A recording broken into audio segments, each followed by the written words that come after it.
February 1st, 2022. Tomorrow will be Groundhog Day, February 2nd. But happy February 1st, the first day of the new month, the second month of the season of the year. I am in Atlanta, Georgia, and I am actually up on top of a hill instead of down by the lake because it's too breezy down there by the lake today, and it's less breezy up here. So anyway, welcome. Happy Tuesday, happy first day of February. So I want to share that anyone heard of Joanna and Chip Gaines from Waco, Texas? They had a show called Fixer Upper, and now they have their own network called the Magnolia Network. Anyone watch any of the shows on the Magnolia Network? Last night I watched one of the shows, and it's called Family Dinner. And there's this guy, can't remember his name, Andrew somebody, and he travels around the United States, and he actually meets with families that the show is focused on the types of food that they prepare and having dinner and the conversations that they have. And was watching last night, and anyone remember The Sound of Music with Julie Andrews and the Von Trapp family that were like singers, and they traveled and they toured, and they were from, I believe, Austria. And then when right before World War II started happening, and Hitler and so forth, they ended up having to escape. And does anyone know where they escaped to? Because I did not. And what happened is they escaped to Stowe, Vermont.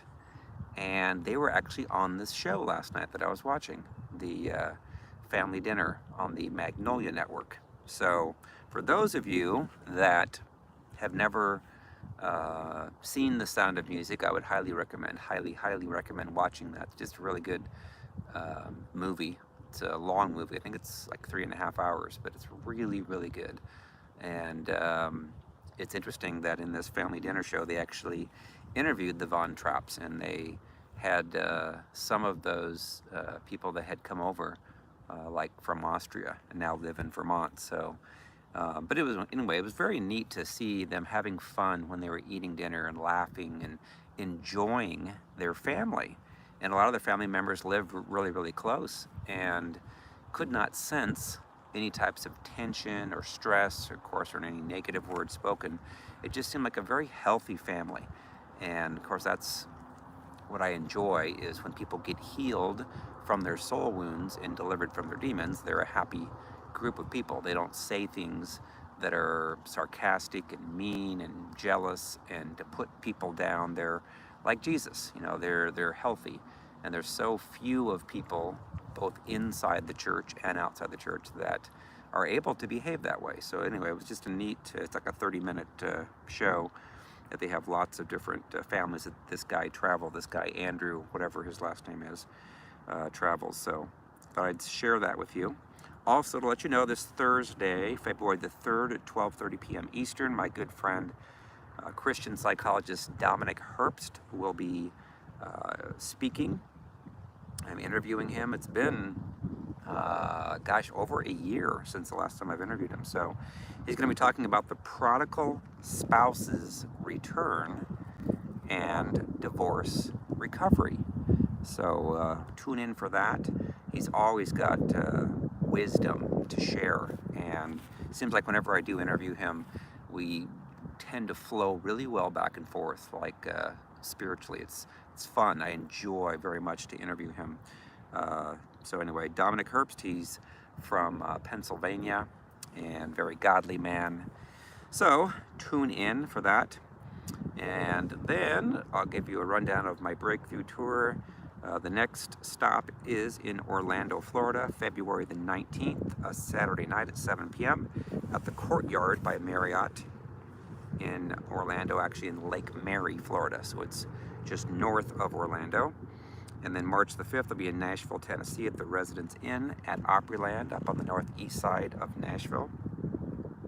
Be my first stop in Nashville. So we've got a lot of people that are signing up for that on Eventbrite. So excited to see, and we also have some people on Facebook too that have signed up. So again, if you're planning to come to these events, you can find them at restoredtofreedom.com on my website, or you can go out to Restored to Freedom on Facebook and just say you're going or interested in going. All right, April 2nd, coming to Dallas, Fort Worth at the Marriott Dallas Las Colinas in Irving, Texas, which is between Dallas and Fort Worth. It's a beautiful hotel. I've been there before a couple years ago, about a year and a half ago. And then Waco, Texas, April the 8th and 9th. I will let you know what church that the local folks there have decided on. But that's in April 8th and 9th, a Friday night and a Saturday night. And then April 30th and May 1st, coming to Merkel, Texas, which is west of Abilene, at Fountain Gate Church. This is at least my 4th time there. So, all right, topic of the day is, and I don't think I've ever talked about this. I've had a lot of requests here in the last several weeks, so I just decided to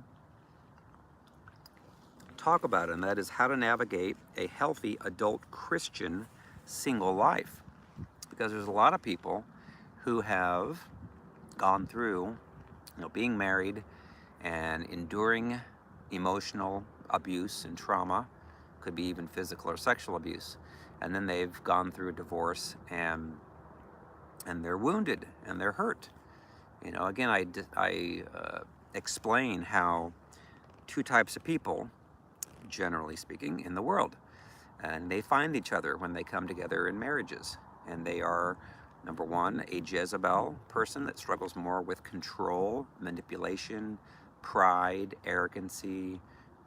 They want their way all the time. They're selfish, and they marry people that are more easygoing, more tolerant, called the Ahab spirit. So Jezebel and Ahab come together, just like in the Bible, 1 Kings and 2 Kings, in, I would venture to say, at least 85% of relationships. And both need healed of their wounds and delivered. And what will happen is, if you go through a marriage that's a Jezebel and Ahab and could not work it out, people wouldn't get healed, wouldn't get delivered. Again, most counselors and pastors don't understand how to take people through inner healing and deliverance, so you cannot cancel out a demon. Demons are fine with going to counseling, but they will always paint themselves as a victim, shift the blame to the Ahab in the relationship, and the Ahab's willing to take the blame for anything, most and everything, but eventually they get tired because they're like, wait a minute, you, my spouse, the Jezebel spirit, need to change. And the Jezebel spirited person is like, well, I don't have anything wrong with me, it's all you. And they won't take responsibility, they won't humble themselves. So ultimately they go through finally giving up, saying, listen, this counseling doesn't work, the person's not changing, and then they go through a divorce. And then they want to be married, they want to be loved, and they get back into another relationship that tends to be the very same thing. So if you don't get healed and delivered of your wounds and demons, then you will tend to repeat it again, over and over and over again. And it's very sad. It's like, oh my gosh, can I ever find someone that loves me, that's honest, because oftentimes they'll be nice to you before they get married, and once they marry you, like on your honeymoon, or within a couple of weeks, they will trigger. They will go off. They will, become jealous, controlling, manipulative, lying, prideful, arrogant. That's what Jezebel does, is they try to be nice as they can during the dating deal, and then they try to get married quickly so that they can get you. And once they believe that they got you in a marriage that you won't be able to get out of, that you'll tolerate more abuse from them, then normally the person that's Ahab says, enough, I've already gone through this rodeo, I'm not going to go through it again. So understand that, I have experience with both, being married and going through a divorce and being single.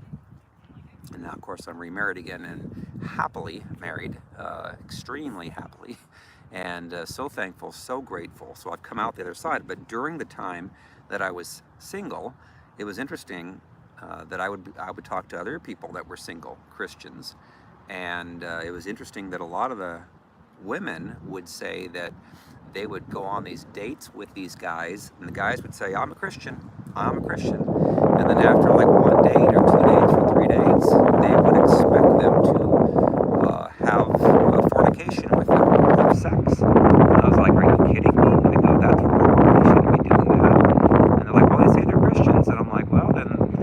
they're not practicing Christians. They're Christian in name only, because a true Christian would understand and know that they need to restrain themselves from that. But that's really a hardship for a lot of singles, is they're like, well, they've had sex before, so therefore they want to have it again. And oftentimes, if a person says they're a Christian, they end up messing up, basically, and then having intercourse, and that's not a healthy relationship to start things off with. And so that's, I would say, one of the bigger challenges for the single person in their life is, my gosh, how do I stay pure sexually? Especially when, and again, I've heard all kinds of stories from people that are in ministry, that they lure their victim into sex within the second date, third date, fourth date. And, a lot of these people can pray in tongues, they can be worship leaders. And so sexual purity is a huge thing that we need to get to understand. We need to hold on to that. We need to restrain ourselves. And I went through that. I understand what it's like. And what I learned is, when you take your physical desires for that under authority of Jesus Christ, He will allow that desire and urge to dissipate during the time of being single. And so you can stay pure, you can stay godly, and then wait until it's time to be married to hopefully a healthy person. And I'll especially say this, is that if you do not pursue getting your soul wounds healed and getting delivered, then you're going to have demonic spirits that have legal rights to speak to you, to torment you, to draw you back into an unhealthy relationship. And if you give your physical desires free rein to do whatever your hedonistic desires would be, it's going to mess you up. It's going to definitely mess you up spiritually, because the demons will have legal rights. And so critical to get healed of the soul wounds, forgive people who've hurt you, and command the demons to go. And then seek purity and righteousness and holiness. Pray in tongues, listen to godly music, and do not watch sexual things on your phone, on for pornography or otherwise, because if you do, you're giving those legal rights to the demons. And I've just heard so many stories from so many single people over and over and over again saying, well, the person said that they were Christians. The person said that I'm like, I don't care what they said. It's their actions that count. Same thing with people that struggle with the Jezebel spirit. They'll say and act like they're godly, but behind closed doors, if you spend very much time with them, you will start to learn who they really are inside. And if all you do is come together and then desire to have sexual relationships instead of putting God first in your life, and you need to be very careful as to what you watch on TV. If you watch a lot of movies that are R-rated with curse words in them, with sexual things in them, with nudity in them, then all you're doing is allowing the enemy to tempt you, and you need to not do that. So, all right. Number 2, I would say, is you need to get to the point where you learn to be content being single. One of the things, and I'm pretty sure I never did this, but posting that you're single on, say, Facebook or social media just invites the vultures and everyone to understand that, hey, I'm putting it out there. And of course, it's like a huge dating app at that point. And the sad thing is if you're not healed and delivered, you have any type of ungodliness within you, sexual ungodliness, then that's going to draw those from the same types after you. Now, if you're a woman and you look seductive in your profile picture on social media, then understand you're going to get men with lust issues drawing after you. You're not going to get godliness. If you're a woman and you show cleavage on your profile picture, if you put a ton of makeup on and you're dressed provocatively and so forth, then you don't look like a godly woman, then you're going to get a lot of lustful men that are coming after you. And same thing with guys. I've seen guys that they look kind of creepy in their eyes, and they look, they try to dress or make their, I don't know, hair or whatever, where it's not as godly as it should be. And so they'll draw normally women that are more, say, Jezebelic. So essentially, you'll see that happening in social media. But what I would do is not put it out there that you're single. And, people will figure it out, obviously, if you don't talk much about your spouse or have pictures of them and so forth. So, all right, so number 3, of course, is to be sexually pure. No masturbation, no sex with anyone, period. Your physical and desires and your urges will subside to where you can withstand. But a lot of people say, well, I can't. There's no way. I'm not going to limit my... I'm like, really? Then you're making sex an idol before God. And that is the truth of the matter. And you need to get to the point to where you say, I'm going to give up all of my sexual urges, give them to the Lord and say, Lord, help me. And the Lord will do it. He did it for me, and He will do it for you. But so many men and women aren't willing to do that. So do you want to make that an idol before God or not? Again, do not watch pornography. Keep that away from you. And, if you need to have a person to be an accountability partner, then have someone that's an accountability partner. Understand that, 50% of pastors look at porn on a regular basis, and that's horrible. It is. And they need to be healed from their wounds. They need to go back to when they were first shown that stuff or touched or seen naked people, and ask the Lord to heal that so that they don't have that struggle anymore. But unfortunately, the enemy uses that to say, well, everybody does this. And I'm like, really? No, not everybody, but there is a good percentage that do, and it's sure not healthy. And if you're going to end up struggling with that before you get married, you will struggle with it after you get married. And that is the truth. So you need to pursue a righteous life. And again, to get healed from your sexual ungodliness is go back to the very first time that you can remember when you either looked at pornography or were touched sexually or shown things, and ask Jesus to come to speak to you. And He'll tell you, I'm so sorry that happened to you. That is not who you are. I created you to be a godly young man, a godly young woman, and that's who you really are. And then you can give to the Lord your ungodly sexual desires, ask for forgiveness, and He will take that, and you can command the demons to go. And then therefore, after that, you can start living a pure life. So it's important to be sexually pure before you start to get back into a dating relationship with someone, or get into a dating relationship if you've never been married. So, all right, next, let's see. Number 4, be at peace with doing things as a single person.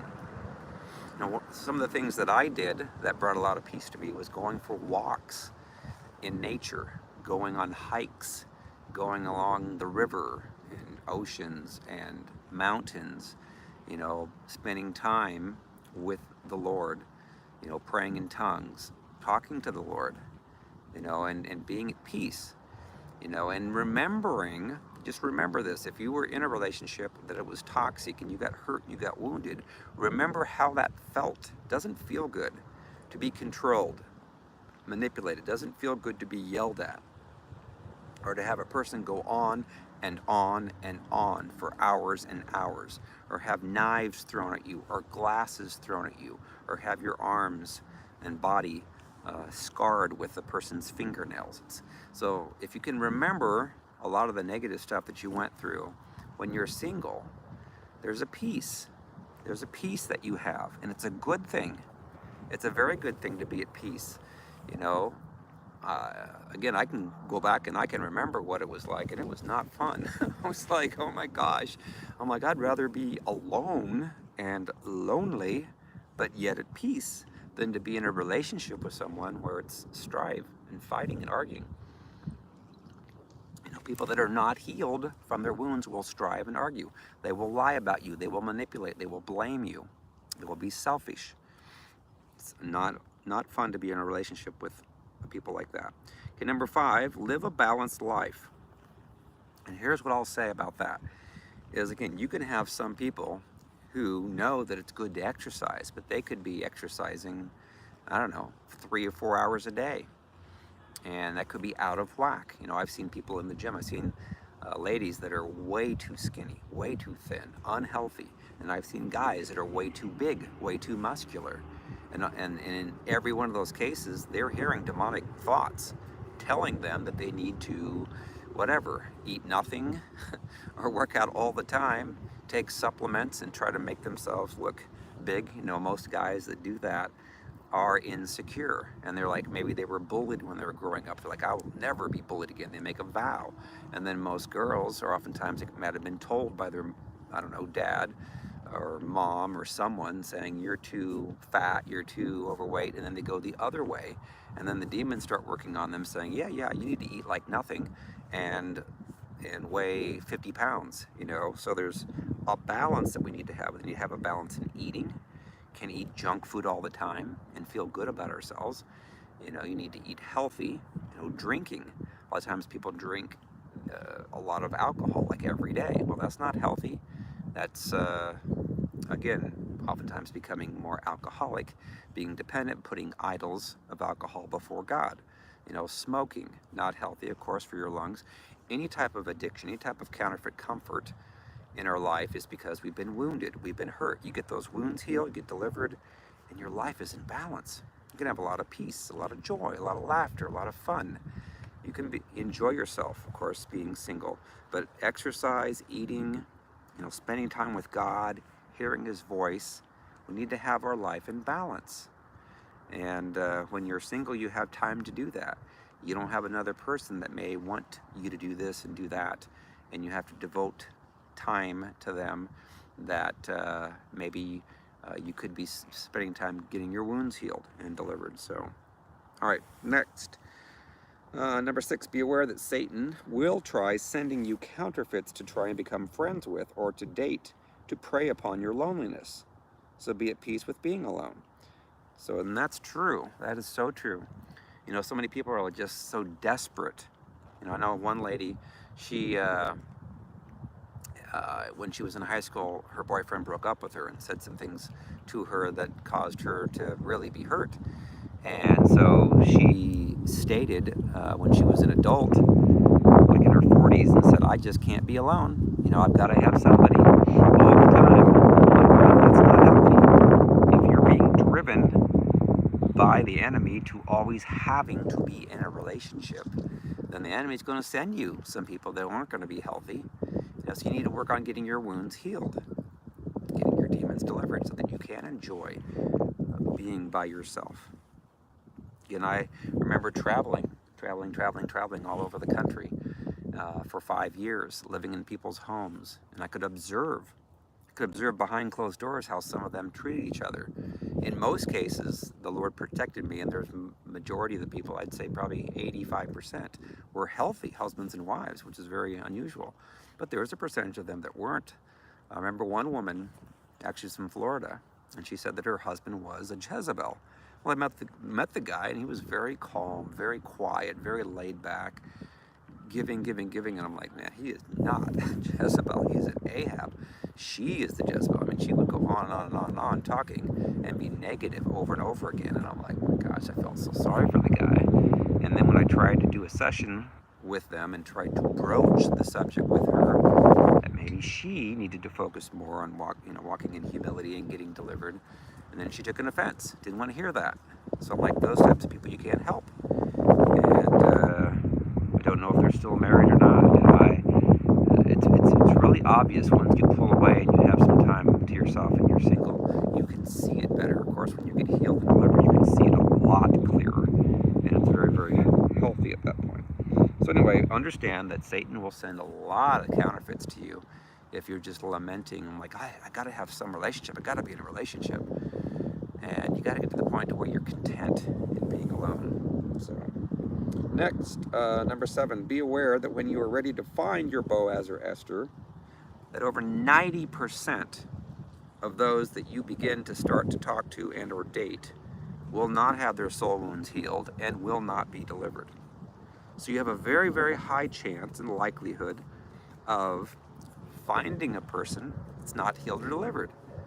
And understand this, women, oftentimes will sacrifice, say, a godly man for a man that would be attracted to them or make them feel good. But understand that if you go out on a date with a person that you know is not a Christian, you're setting yourself up for something dangerous, for one thing, where that person could pursue you sexually. And of course, it feeds your pride that, oh, good, I'm still attractive, I still look good. But it's like, really? At the expense of what?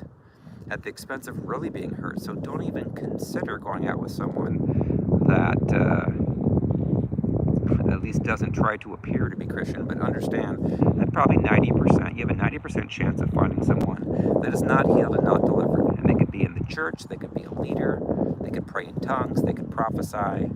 The things that I would look for is how humble that they are. And again, understand this, those that are very strong with the spirit of Jezebel are very adept at knowing how to play you, how to act like they're humble, and that they are putting you first and pulling your chair out and opening your door and being a gentleman. And same thing for the women, acting like they're humble.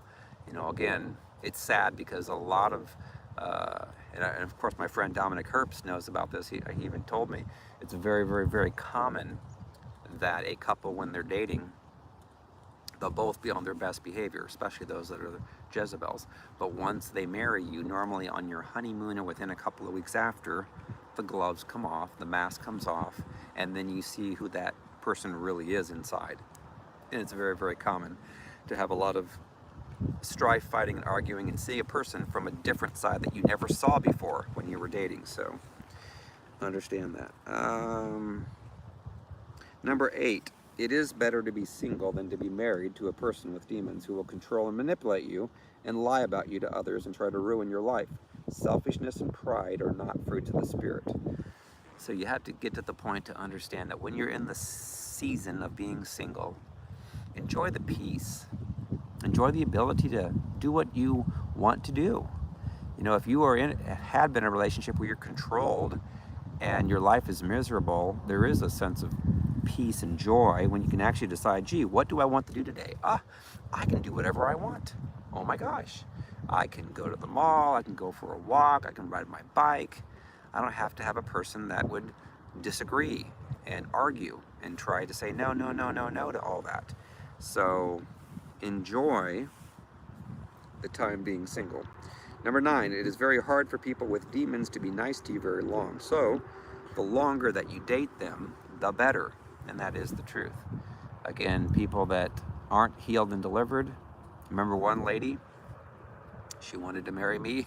I had not even met her yet. And I'm like, what? I'm like, I'm not going to marry you before I even met you. Are you crazy? That's a pretty huge red flag if a person's willing to do that. Again, they're good at sweet talking. They call it love bombing in the psychological terms. And so understand if a person's not even met you yet, maybe they've talked to you for a couple of weeks, and they're talking about getting married already, sight unseen, that's a huge red flag. Huge red flag. So the longer that you can date, the better. I wrote a book, Choosing a Godly Mate, and I do recommend for most people, again, there's always situations that are unique. I know of some people that have gotten married after a couple of weeks of meeting, and they're happily ever after. But the majority understand people that have demonic spirits, they can't be nice very long. It's really hard. They have to bite their tongue a lot, and when they have to give in and allow you to choose where you eat at or what you eat, and when they want to say something to control you, and so they bite their tongue, and they know that, oh my gosh, I can't do this. I got to hurry up and get married to them, otherwise I'm going to trigger. I'm going to go off on them, and then they won't marry me. And so a lot of people that have demonic spirits, their goal is to marry people, especially if they already have a ministry. Why? Because the goal of the demons is to get married to them and then have things break and go bad because the person's triggering on them, and then they'll lie about them and try to cause other people to believe these lies so that they can hurt their ministry. That's why a lot of, I see this with pastors in the church, that if the pastor's not married yet, or their first spouse, say the first wife had died, then a person that tends to have the Jezebel spirit will try to come in, get married to them fairly quickly, and then they will try to control them and ruin the church, and then lie about them and spread rumors, and then cause people to leave the church. It's a horrible thing. So, all right, and then let's see. Last thing I'll say is Paul, 1 Corinthians 7, 8 through 9 says, "But I say to the unmarried and to the widows, it is good for them if they remain even as I am. But if they cannot exercise self-control, let them marry. For it is better to marry than to burn with passion." So understand that what I've seen is most people do want to get remarried. There are some that have been hurt so badly, and they've gotten remarried and they got hurt again, and then they're like, I give up. I will never get married again. They make an oath. And I get it. I understand it. I'll say this too, when you're in a ministry, if you have a ministry, then what's Satan going to do? Satan's going to try to bring in a person to you when you're alone, lonely, and you want to have someone to be your spouse. And the chances of them being not healed, not delivered are pretty darn high. And their goal is to essentially wreck the ministry and try to collapse it and try to accuse you and have people, have them lie about you to other people to turn them against you. So understand, if you've got a ministry, then you got to be very careful as to who you end up aligning yourself with, because the enemy will try to come in and slam you and hurt you. So, all right, so hopefully that helps you understand, when you're navigating being a Christian single, again, I get it. I know what it's like. I understand it. And I'll say this too. I know of a couple of ministry people that said that, my gosh, if you're getting advice from people that have gone through a divorce, well, that's crazy. You should, I've never gone through a divorce, and I have the best advice, for people in staying married and so forth. And what the Lord has shown me is that oftentimes people that are in that position saying that, if they've never gone through it, then they don't really know and understand what the Jezebel spirit does. If they've had a relationship with a person that's been loving and kind and gentle and sweet to them, then they have no clue that what the majority of the world is going through when they've married a person that has demonic spirits that's not been healed or delivered. So oftentimes people that have gone through a divorce and then learned about these demonic spirits have a much better wisdom and understanding of how this works, and they can actually speak into the lives of those that are struggling in their marriage in a much better way, because they've lived it, they've gone through. If a person's never endured someone, lying about them, throwing knives, throwing glasses, yelling, screaming, treating them like crap, and then yet having compassion for those people, most people would say, well, that's nuts, that's crazy, why'd you stay with them that long? Well, because God told me to. And there's a lot of you that have gone through a lot of hell in your relationships, where the Lord had you stay in these unhealthy relationships that were very abusive.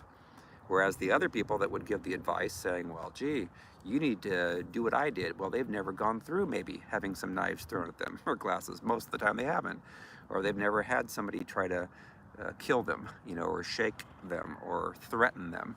They wouldn't get it. They would have left a long time before. So those of us that have gone through great hurts and emotional abuse, and could be physical and sexual abuse, have gone through a divorce and then gotten healed and then gotten remarried to a healthy person, oftentimes the Lord will use those people very strongly in marriages to help others, because they can relate to what they've gone through. If you've never gone through something, then you're not going to have the expertise and understanding. You aren't going to have the anointing for that.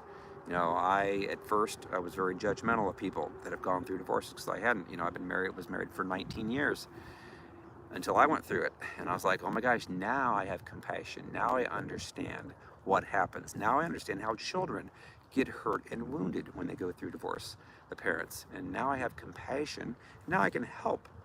So understand, You know, when you're in the single season, that don't rush it, and just draw closer to the Lord. You know, pray in tongues, spend time with Him, write down in your notes what the Lord tells you and speaks to you. And it is a wonderful thing when you actually finally get your kingdom bride or your kingdom Boaz, because now you really appreciate someone that is loving and kind and gentle and sweet, and you can laugh with, and then keep your disagreements to where you've got, I don't know, once a month you have a little tiny disagreement for 10 minutes, you know, but you have 95, 98% of the month you're laughing and enjoying each other and appreciating each other. It's a wonderful life. And then at that point, you know, it's very sad because I think about a lot of people that are single that oftentimes they never get to that point. You know, they've been hurt and wounded when they grew up, and then they triggered on their spouse, and then the spouse separated or divorced, and then they get remarried and they get triggered again and go off on their spouse, and then they may do it over and over again, and they never know what it's like to be loved and to be cared for and cherished. And it's a wonderful thing when you finally are able to enjoy that. So, alrighty, well, I'm going to let you guys go. See you on Facebook and YouTube. Tomorrow I'm going to be talking about marriage and divorce, and so the number one reason for divorce, and I'll explain how to not have to go through. Of course, you have two different people, and you have free wills, but I'm going to focus on marriage and divorce. And then on Thursday, Dominic Herbst will talk about the prodigal spouse's return and also divorce recovery. So, all right, see you later. Bye.